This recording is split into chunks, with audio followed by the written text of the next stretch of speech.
Assalamualaikum warahmatullahi wabarakatuh. Kami dari kelompok 5 akan mempresentasikan hasil kerja kami yang berjudul Hama Warung Coklat dan Keong Mas pada Padi. Di sini saya Serlianur Abifa, NPM 190 250 128 akan menjelaskan tentang nilai ekonomis padi dan syarat tanam padi.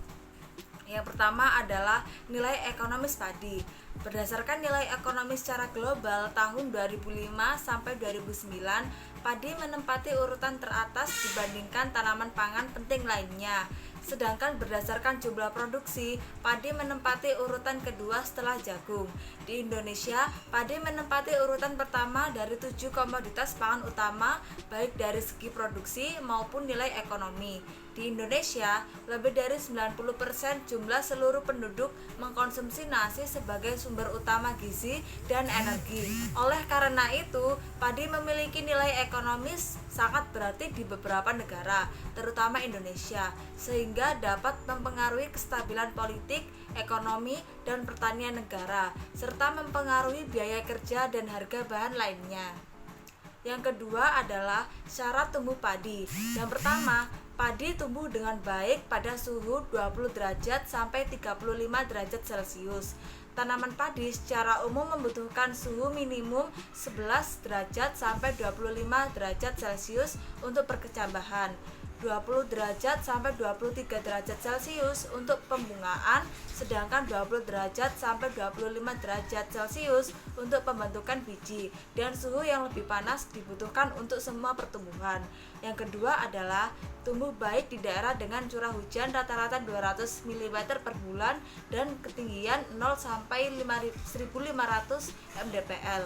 Yang ketiga adalah tanah yang baik untuk pertumbuhan tanaman padi adalah tanah sawah dengan kandungan fraksi pasir, debu, dan lempung dengan perbandingan tertentu, dan diperlukan air dalam jumlah yang cukup yang ketebalan lapisan atasnya sekitar 18 sampai 22 cm dengan pH 4 sampai 7.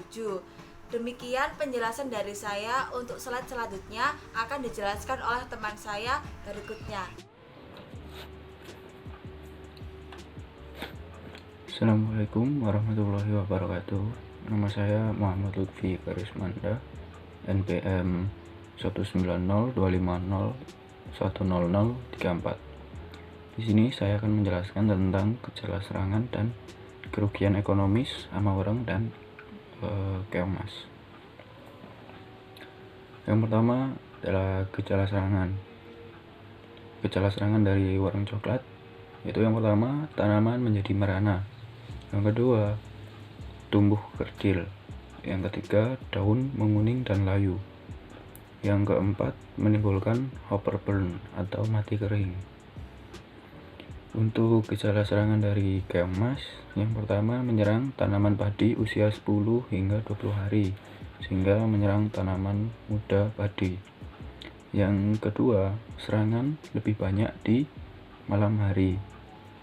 Yang ketiga, meninggalkan bekas serangan berupa lendir dan tanaman yang dilewati menjadi rusak. Yang kerugian ekonomis hama wareng coklat dan keong mas. Serangan wareng coklat di Indonesia tahun 2010 dan 2012 mencapai 137.768 dan 218,60 hektar dengan rata-rata kehilangan hasil 1,1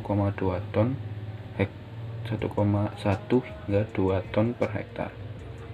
Dengan demikian, nilai ekonomi dari jumlah gabah yang hilang mencapai 55 hingga 1.102 triliun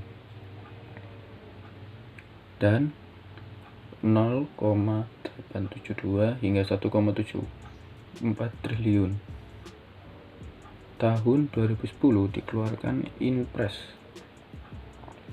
nomor 5 tahun 2011 mengenai bantuan penanggulangan padi busuk atau PP3. Setiap petani yang gagal panen diberi bantuan sebesar 3,7 juta rupiah per hektar yang terdiri atas 2,6 juta untuk pengolahan tanah dan 1,1 juta rupiah untuk sarana produksi. Eksplosi keong mas merupakan keadaan di mana kondisi serangan keong mas melebihi ambang ekonomi sehingga menimbulkan kerugian secara ekonomi. Eksplosi keong mas dipengaruhi oleh perkembangan populasi. Pada tahun 2010 hingga 2012 terjadi eksplosi keong mas dan menyebabkan kerusakan parah sampai puso, sehingga produksi padi di Kabupaten Malaka turun 2 ton per hektar. Hama ini menjadi ancaman budidaya padi karena perkembangan biakannya sangat cepat. Oke, untuk selanjutnya akan dilanjutkan oleh teman saya. Nama saya Dwi Lestari, NPM 24. Di sini saya akan menerangkan tentang burung coklat dan juga keong mas.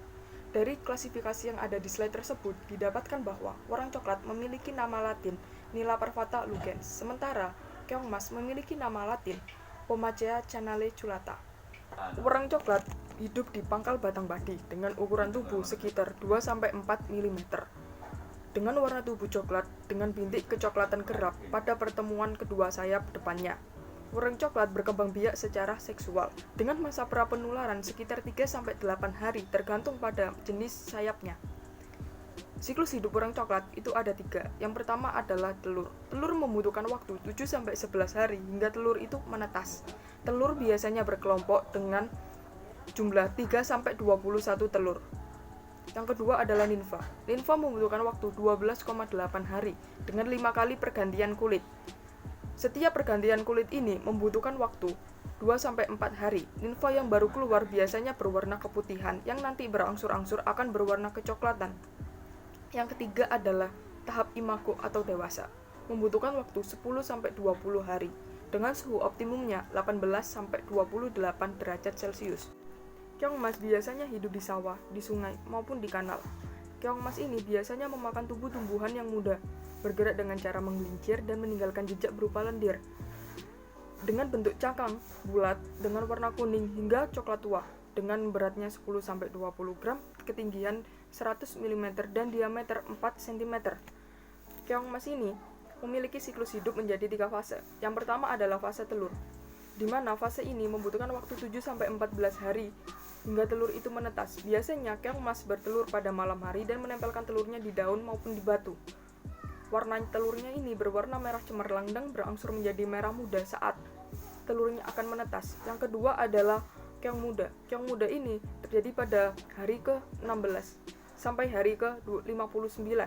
Pada hari ke-15 sampai hari ke-25 merupakan tahap 1 dan tahap 2-nya pada hari ke-26 sampai 59. Biasanya di tahap ini si keongnya itu menjadi rakus. Yang ketiga adalah tahap dewasa. Keong mas dewasa membutuhkan waktu 60 hari sampai 2,5 dan 3 bulan.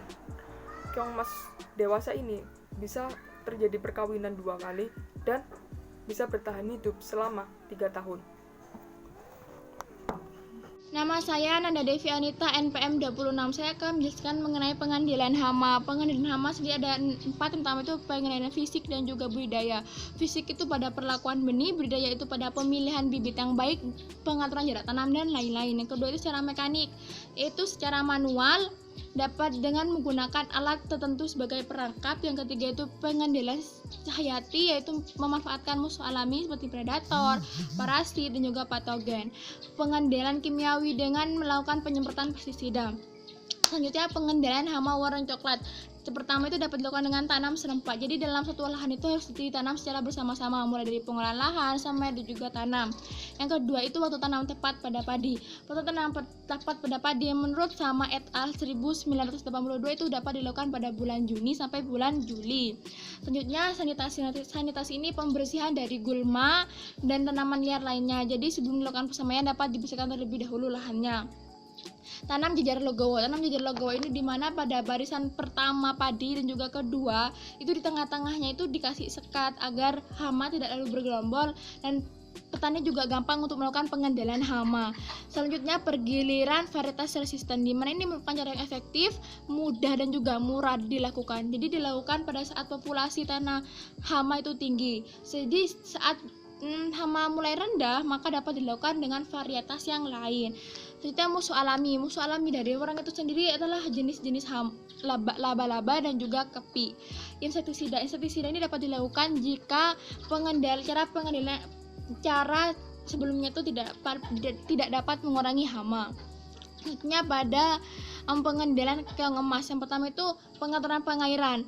Keong emas merupakan hama yang sangat menyukai genangan air. Jadinya menurut Hermanto 2007, pada saat tinggi pergenangan airnya itu 2,5 cm, populasi keong emas menjadi sangat banyak. Jadi menurut dapat disimpulkan pengurangan hama dapat dilakukan jika pengairannya di bawah 2,5 cm. Yang kedua itu secara manual, yaitu pemilihan telur dan juga keong emas oleh tangan. Yang selanjutnya itu memasang penghalang plastik pada persemaian. Jadi di persemaian itu dipasangi plastik sehingga keong emas tidak dapat masuk pada persemaian. Memasang saringan pada saluran masuk, di mana pada saat masuk saluran irigasinya itu dikasih plastik, jadi agar hama keong emas tidak masuk ke lahan. Memasang umpan itu seperti umpan daun pepaya dan juga daun pisang. Selanjutnya bahan kimia jika semuanya tidak dapat dilakukan. Sekian dari saya, terima kasih. Assalamualaikum warahmatullahi wabarakatuh. Saya Dava Wildanu, NPM 190 250 127, akan memberikan kesimpulan dari beberapa materi yang telah disampaikan oleh teman-teman saya.